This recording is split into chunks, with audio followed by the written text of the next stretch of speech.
Hello everyone, it's Shel from Paper Octio Studio. Today I'm sharing with you my hashtag November Daily Art Journal page for the prompt leaves. And I know that we're going to be seeing lots of those beautiful fall leaf pages. I've made those in the past and I decided I wanted to go a different direction. And I'm still trying to use up this art journal that I have made with jelly prints last year. And so this page is one of the extra pages that has the too big of a space in between for me to make it into a two page spread. You know, I think it's got this huge like half-inch gap because I didn't know what I was doing when I made this art journal. But I love starting out with jelly prints. However, this one does not speak to me. I don't like that white in the middle between the two dark pieces, so I decided to just tone it down. A good way to do that is to use deli paper or tissue paper because it's translucent, so you still see some of the color coming through of the other layer. Excuse me, but it does like really tone it down. Another way would be just to go over it with a little bit of gesso or brayer it with some gesso or another color besides white. You know what I'm saying. Just calm it down a little bit, make it not so crazy to have that big line in the middle of everything, which is bothering me. So I'm using some hazel and ruby tissue paper that I got at Michael's, and it's got just different printing on it. It's about happiness, and I thought that was appropriate for what my idea was for this page. And then I'm also using some cleanup paper that my friend Eva LeVay sent me, and it's on deli paper, and she had something wrapped in it, but I saved it because I liked the colors on it. It's got pinks and purples, and her deli paper is different than mine. Hers has little lines in it. It's like it's light and then dark and then light and then dark, but you know, still translucent, the whole thing. So I thought it was interesting to use in combination with my tissue paper. So I'm literally covering every inch of this background with my collage papers, and it really does tone it down quite a bit, and then trimming off the edges, of course. And I tore my other page, but I just glued it back down. It's no big deal. Just kind of separated or something. It's weird. That was from last year's NaNoJamo, which is what most of these pages are from in this book. But I really want to finish it up, so I'm trying hard to continue using it. So then I have some golden high flow acrylic paint. This is a high quality artist paint that has, it's probably got something like airbrush medium in it. It's very thin, but it has a lot of pigment, so it's really great for doing dripping and splattering. And I got these in a set of 8 colors, and so I have eight of them. That's Naphthol Red Light, and then this one is teal.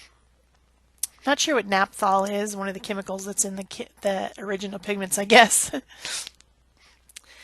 So I'm just letting this thin acrylic drip down the page. Some cases I'm adding a little squirt of water to help it encourage it to go a little bit more, and then drying in between each color. If I just went crazy and let the naphthol red go with the teal, it would probably turn into a nice purple, which would be fine too, but I did dry in between each color. And then my third color is the titanium white, just to lighten up the bottom a little bit. See how intense that titanium white is in comparison to like a student grade paint? It's just makes such a difference. It's very, very opaque. Even after I spray the water on it, it's still like very intense. So I like that about the high quality artist paints. Unfortunately, they're kind of expensive.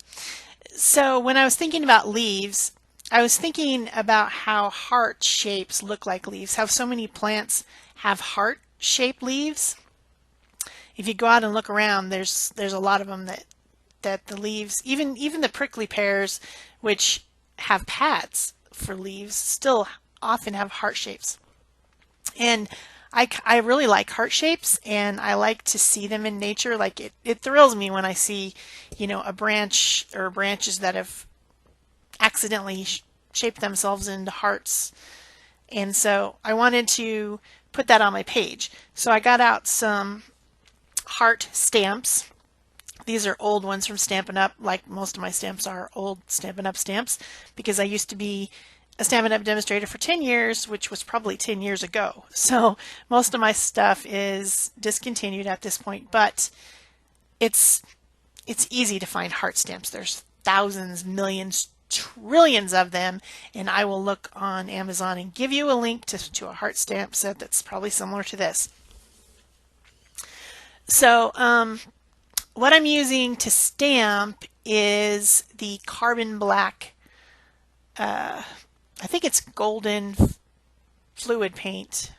I have mostly Deco Art, but I think this one is actually from Michael's. I bought it at Michael's with 40% off. It was probably my first ever fluid artist quality paint and my only golden one. But I'm doing that. I could have used archival ink, of course, but I just thought that the carbon black paint would be more intense color and less detail. If these stamps have like little detail in them, like little squiggles or dots or things, which I didn't really want that. I just wanted the shape. So I used a 1-inch foam brush to apply the paint to my stamps. Just make sure when you do that that you clean them off. You keep them moist. I put them on a baby wipe when I was doing the rest, and then I cleaned them right away. Acrylic paint will stick to your rubber stamps and become a real problem. So clean them up. Then I'm doing scribbly lines. If you want something to look loose and free and, you know, artsy, go over it more than once. And then if your line is not completely straight, it doesn't matter because it looks like you did that on purpose. That's just a little tip.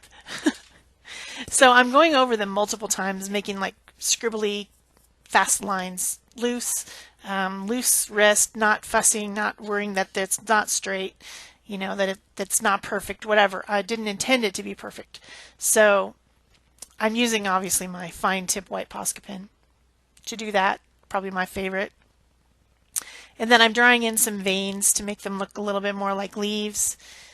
And then I'm thinking about life and all the different parts of it and how everything comes together as one lifeline but has so many different parts like leaves. And so I ended up trying to express that. You know, art journaling is about expressing what you're thinking about. Sure, it's art and you're making art, and yeah, I'm using a prompt from a list that we made 3 months ago or something, but I still was thinking about it.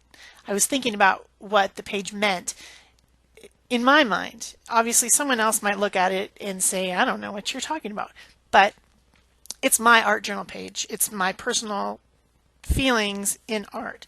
So I wrote the words friends, family, work, love, you know, those type of all those different pieces and parts of your lifeline that change and mutate and grow as you grow. And that's what the page was supposed to be about. So I wrote the words on the leaves, and then I wrote a title at the top. Leaves of Life, I think it says. So I hope you understand what I'm talking about, because I'm not sure I'm expressing myself very well, but I was trying to make something that meant something while doing it quickly, and yeah, anyway. Enough about that. If you like this video, please like, subscribe, comment, share. Also, below the video in the description box, I have some links which will take you to my friends' videos with the same prompt. And as always, you can join us using the hashtag #NovemberDailyArtJournal. Thanks for watching. Bye-bye.